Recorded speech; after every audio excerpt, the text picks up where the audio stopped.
What's up? This is Nak3d Halo bringing you some Halo 4 Forge information from RTX. This is our first fresh look at some of the new exciting features. So let me list off what I'm going to talk about in this video and follow it up with details and thoughts. So we have 3 Forge worlds: object highlighting, duplicating, and locking, a magnet system, dynamic lighting, player trait zones, and $1 million budget. So what does that all mean? I'm going to go over that right now. 3 Forge worlds means they're basically 3 Forge maps or canvases. This one that we're looking at is the Ravine. It looks very similar to Reach's Forge world. I'm hoping the other 2 are more unique, not all gray Forerunner structures with green grass, blue sky. I'm hoping we're going to see different colors, different palettes, and more pieces to go with those, not just the same gray bridges and walls that we've seen the past couple of years in Reach.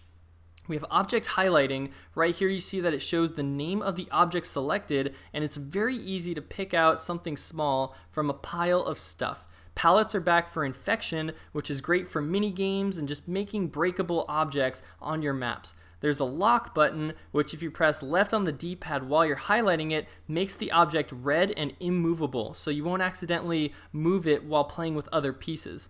While you're also highlighting, if you press down on the D-pad, you can duplicate an object, and that basically gives you that same object, and you can just copy it over and over and over again. I'm thinking this is going to be very good for race map makers who use the same pieces repetitively. There's a magnet system to snap pieces together. It seems more natural than Reach's coordinate snap system, and you can change the strength of it. What I was really impressed by was the fact that this bridge here looks like one piece when you're done with it instead of a series of little blocks. We see also dynamic lighting, so there's shadows cast from the Forge world onto Forge objects, and also the Forge objects cast shadows onto the world itself. I'm hoping that this will not affect frame rate. We see a loading zone, which bothers me. I hope that that loading zone isn't there in the final version, and I'm also concerned about indoor lighting, because if you create a room, will there be lighting effects from the outside and shadows everywhere? That would be really obnoxious. And also, if we're playing with our own lights, will these cast shadows and will it look natural? So we will see that hopefully in future demos. There's also player trait zones, which are very cool. These are base trait settings that we've had in all the previous Halo games recently, but you can make them exist only in specific parts. So like if you're in this little stretch, you'll have increased speed, gravity, overshield, etc. And there's an infinite amount of things you could do with this. I can't wait to see the kinds of mini games that will come out of these player trait zones. $1 million budget, that's 10 times the amount of money we had in Reach. Obviously, it depends on how expensive the pieces are, but I'm guessing that we're going to have more to work with in Halo 4. It's just a bigger system.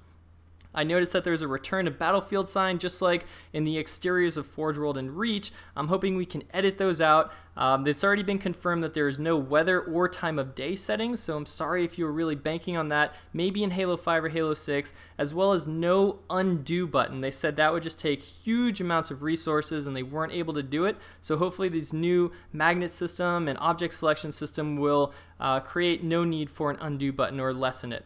Also, last little thing is that there's now weapon lowering available for machinima. So this is just a cool little thing if you like making little videos, and it can now look more natural holding your gun down instead of up at your face.